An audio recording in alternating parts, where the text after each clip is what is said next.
Greetings, happy warriors, and welcome to the Rabbi Daniel Lapin Show, where your rabbi, reveals how the world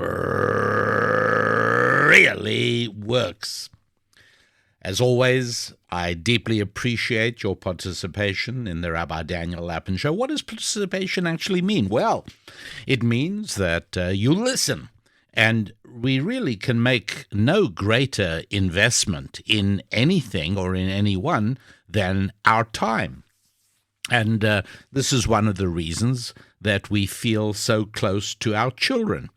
It's an almost inevitable human feeling because we've invested so much in them.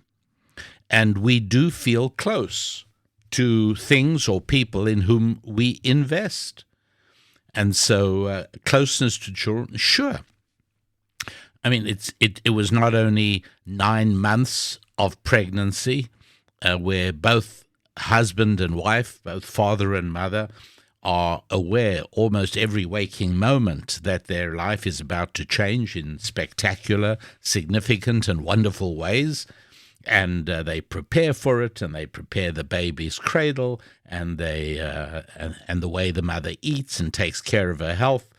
And then with each passing day and week and month and year, you've got more and more invested in your child. And the result is you feel deeply, deeply committed to your child. So investing time is really significant. And you invest time by listening to this show, which is one of the reasons that I work very hard. I even sometimes have sleepless nights, making sure that what I deliver to you and what I impart on the Rabbi Daniel Lapin Show is not going to waste your time. So today, what I want to tell you about is something that my coaching clients all learn early and quickly and well, and it's something that we spend a great deal of time working on, and we do the exercises to make sure that people wrap themselves around it, and that is that your wealth, your affluence, your ability to create money, and yes, you do create money, you don't take it, you make it, you don't take it, making money. And that's a very important thing to understand. That's for another topic at another time. But in order to make money, you need other people and you need to connect with other people. And without that, it almost is doomed to failure. And one way that I detect a problem in this area is that people tend to over-rely on emails. Let us imagine that you need to set up a sequence of appointments. And again, this is something that impacts almost anybody in business. And who is in business? Well, pretty much if you are not a tenured university professor, and you are not a judge on the United States Supreme Court, and you do not work for the post office, well, then you're in business. And that means that you have to please other people. And one of the ways that you please other people is making sure that they know ways in which you can please them. We may call it advertising, but that has acquired an almost cynical overtone. So don't necessarily think of it as advertising, just think of it as letting people know how you can improve their lives. And one of the ways of doing that is you arrange meetings. And you want to contact somebody, you want to say, I'd like to sit down with you and take half an hour of your time to explore ways in which I can be of service to you. Now, there are better ways and worse ways of saying that, but that is the essential message. Now, some people try and accomplish that by means of emails, and the few who really succeed do it by means of phone calls. They do it by emails because for one thing, the comfort level at communication is low.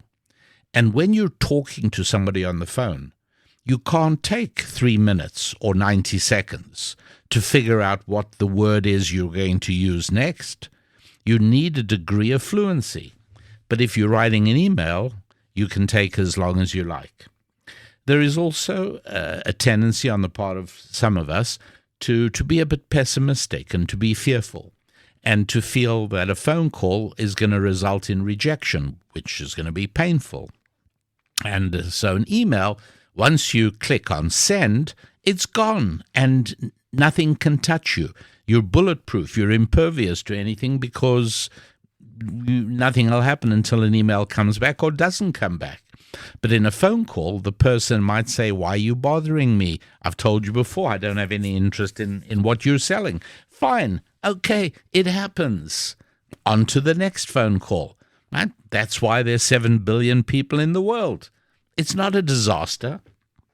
And there's a whole way of learning how to do cold calling. Cold calling is hard. There's no question about it. It is very, very difficult. And almost everybody who has succeeded in business has spent at one time or another, usually earlier in their career, but not necessarily, some time cold calling or doing a variation of cold calling. And in other words, calling somebody up and letting them know how you can help them. They may be interested, they may not be interested. There are better ways of catching their attention. There are worse ways. There are better and more intriguing ways of engaging, and there are less. These are all techniques that need to be learned, and I'm not going to be covering them now. But what I am covering now is that if people lack an inherent liking of other people, it makes it difficult. And that's usually the reason people fall back on emails rather than on phone calls, because they don't actually like other people deeply and they don't enjoy engaging with other people. And so an email is a more pain-free, risk-free way of doing it. And yet the reality is business results from phone calls much more than from emails. It is a simple and almost self-evident reality. So your wealth, your ability to make money, depends on other people. It depends on knowing other people and liking other people and connecting with other people and collaborating and cooperating with other people, so as that connection and that collaboration ends up creating something new. That is how business works. And I am now going to dive in to a little bit more of an understanding of exactly how this works. And before that, first of all, I want to make sure that those of you who want to get your hands on and wrap your heads around more of our material, more of ancient Jewish wisdom, and you're finding that you are obtaining all our free material on RabbiDanielLapin.com. That's right, at RabbiDanielLapin.com. Not only can you hear this podcast, but there's also a whole lot of other material. You can read Susan's musings, and you can get hold of thought tools, and you can listen to these or read them, whatever you like. And you may discover, however, that isn't enough for you. And if you want to dive into deeper teachings and you want to access bonus content that is available to paying basic members, you can actually try it free for 2 weeks. So you just go to wehappywarriors.com, right? One big long word, wehappywarriors.com. And then you'll see a button marked Try Basic Membership. And you click on that, and away you go. You'll see if you like that. And if you do become a member, then you do get access on an ongoing basis to a whole lot more information. For instance, along with this podcast, there is a special bonus podcast for members, and this week it's going to be about Israel's big basic mistake. And it's what is the big basic mistake that Israel is making right now? And I'll be discussing that, accessible to you in the bonus for We Happy Warriors members section. So do enjoy. I hope you will. Now, recognizing that other human beings are the source of your wealth, rather than assuming that other people are competitors for your wealth, is very counterintuitive. In other words, it's much more natural to view other people from beneath lowered brows with suspicious eyes, assuming that everybody else is breathing your oxygen. This is very natural, very normal. And yet, I think I can say with considerable certainty that if you are in any way interested in improving your financial destiny, I think it is safe to say that almost nobody succeeds until they overcome this particular problem, until they start seeing other people as the key to your success, not the obstacles, as the key to your success, not the competition to you for your success. Until it's possible to overcome that, it is almost impossible to move forward into the bright, sunlit pastures of financial security. How you view other people is critical. And some of you will be interested in where ancient Jewish wisdom derives and understands this material from. Others less so. So I won't spend a lot of time on it. I'll just spend a few moments telling you where this is sourced. And it's amazingly early. It's as early as chapter 4 in the first book of the Bible, the book of Genesis. By the way, just in passing, I'll tell you that I've always found it very interesting, the extent to which secularism blinds people, the extent to which a viewpoint based in what I call the religion, the belief system of secular fundamentalism, obstructs people from achievement and from understanding. And whereas a conventional Judeo-Christian Bible-based vision makes an enormous difference, is very, very helpful.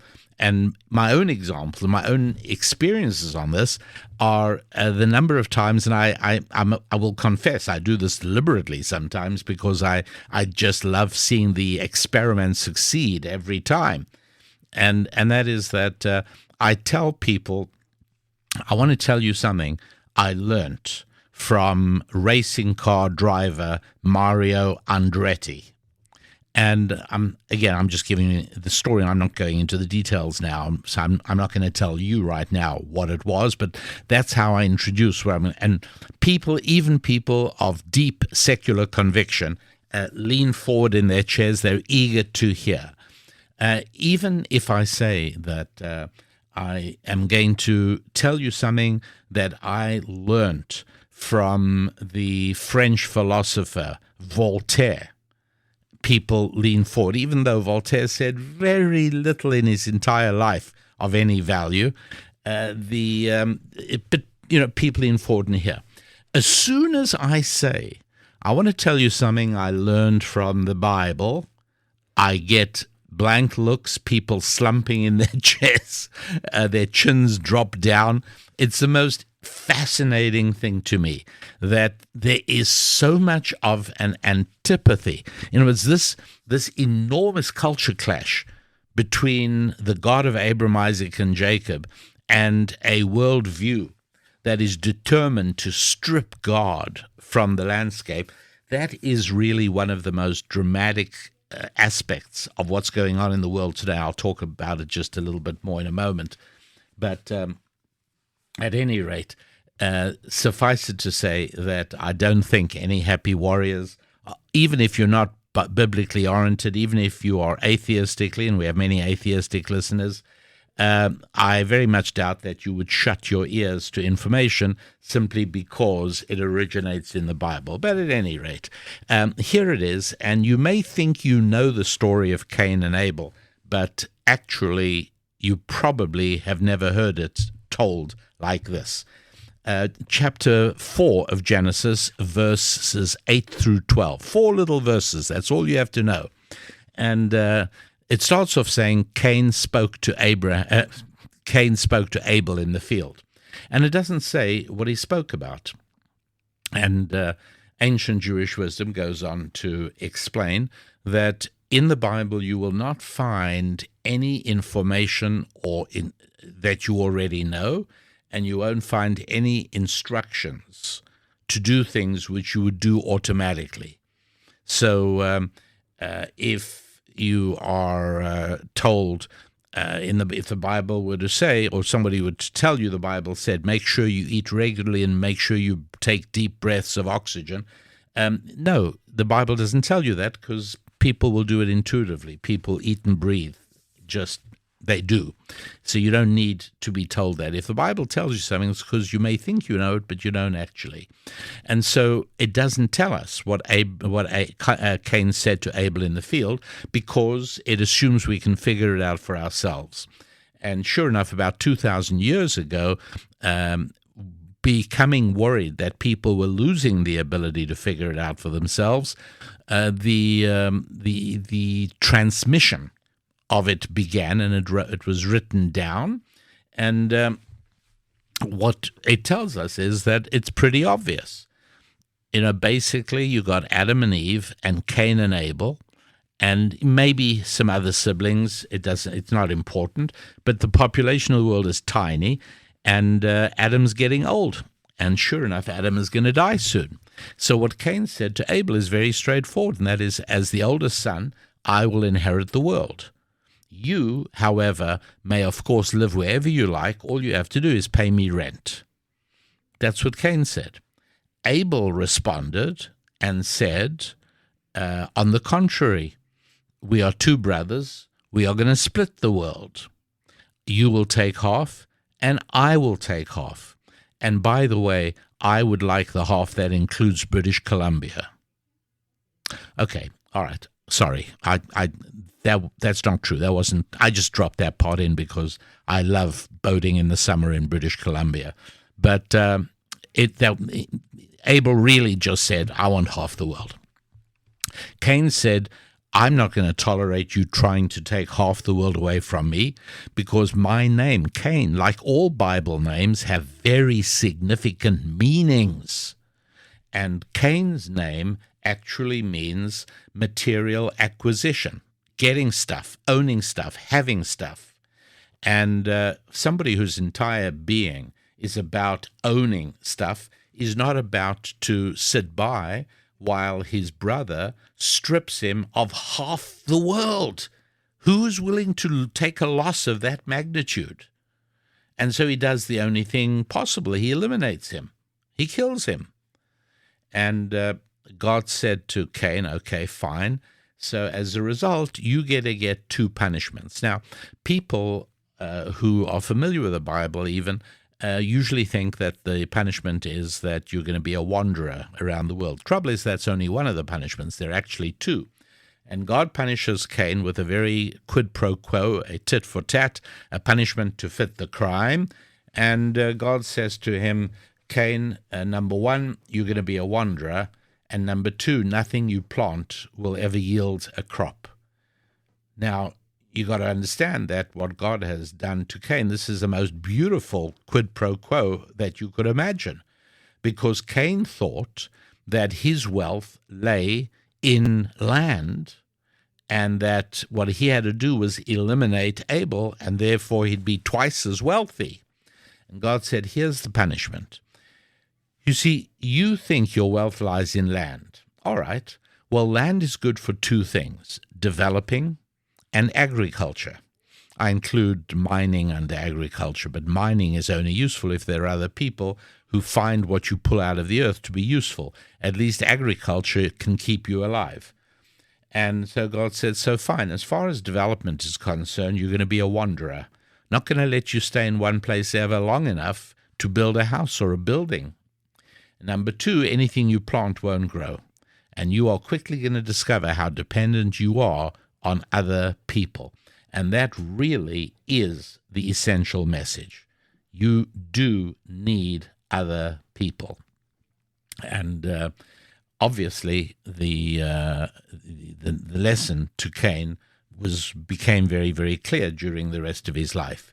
And the very first thing he does is he builds a city. You think to yourself, well, who needs a city for 4 people or 3 people or 5 people on the planet? And you've got to understand what the significance of a city is when the Bible is understood through the lens of ancient Jewish wisdom. But essentially, to make it brief for now, Cain wanted to telegraph a message to God that he understood very clearly the lesson. He accepts his punishment, and he realizes that wealth comes from connection with other people, not eliminating other people. Hugely important. And so he builds a city. And from that day to this, the place where wealth is best created is in connection with other human beings. And cities are where that connection is best achieved, right? That's the concept. And it's one that lies solidly at the heart of ancient Jewish wisdom's guides to financial prosperity. Anytime you'd like to dig a little more deeply into this idea of readjusting how you view other people and how to move onwards from that adjustment, where you now begin to realize that other people are the key to everything you want. And as the late, great, my friend Zig Ziglar used to say, if you help enough people get what they want, you'll get everything that you want. And really, there couldn't be a more succinct way of articulating exactly this idea. But it all starts off with learning to like other people and learning to want to connect with other people, learning to enjoy communicating with other people. And yes, that means using the phone, not email. Because whenever I get an email, I think to myself, you know what, this is a boilerplate email. This person probably sent it to 75 other prospects, and he used artificial intelligence to personalize the first line of every paragraph, and I'm supposed to think it's genuine and authentic. A phone call is genuine and authentic because the person is not talking to a whole lot of other people. He hasn't commoditized the relationship. He's talking to me, and he is reacting to what I say. And that's thrilling. It's connecting to another person on a deep, significant level. It's wonderful. And delving more deeply into this, I actually have, well, you know what? There'll be a free ebook called Boost Your Income on RabbiDanielLapin.com. So you may want to get yourself a copy of that. But that takes us more deeply into the practicalities of moving from here to there, where most of us, and I dare say for a certain age group, this is becoming more applicable today than it used to be in years gone by, because I do think that social media, a lot of time in front of the screen, people entertaining themselves by sitting in front of a screen, people playing video games very often at a remote distance from other people. Very different, by the way, from a board game around the family dinner table, on a Saturday night. Very, very different experience. But I think it's possible that younger people are becoming more detached from other human beings. I think it's a sad but safe presumption that unless this trend is reversed, we can definitely expect an economic hit. We can definitely experience and anticipate a deterioration in economic circumstances, because viable economy, money-making, growing economy, wealth production, all of this depends entirely on human beings connecting with one another in a genuine and real kind of a way. So I'm sure if you are a normal human being, as we all are, then there are ways in which you can improve this in your life. Because connecting genuinely with other people, whether it's on a family basis, a financial basis, or a friendship basis, 3 of the 5 F's, the other 2 are fitness and faith.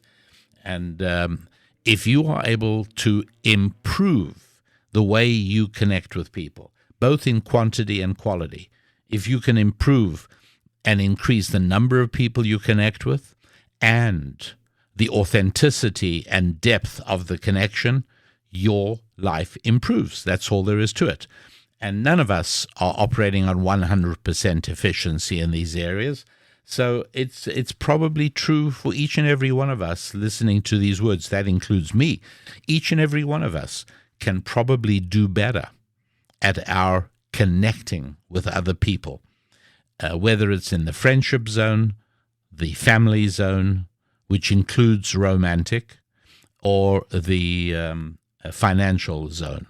Connecting with others is the real key to it all.